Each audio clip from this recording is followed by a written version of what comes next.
umaga. Let's explore the city. Pasyalan natin yung mga magagandang lugar, especially kainan. Kasi yun naman talagang masarap dito, pagkain. O tara, samahan niyo ako.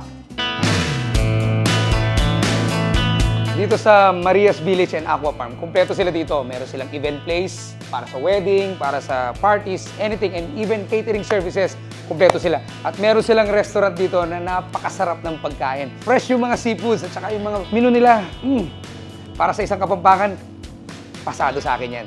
Tineram sa atin yung kitchen niya.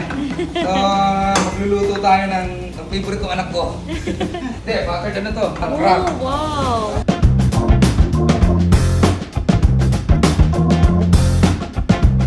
Grabe. Sarap po. Hello daw sabi ng gout. Kaya if magagawi kayo dito, bandang Rojas, huwag niyong kalimutang dumaan dito.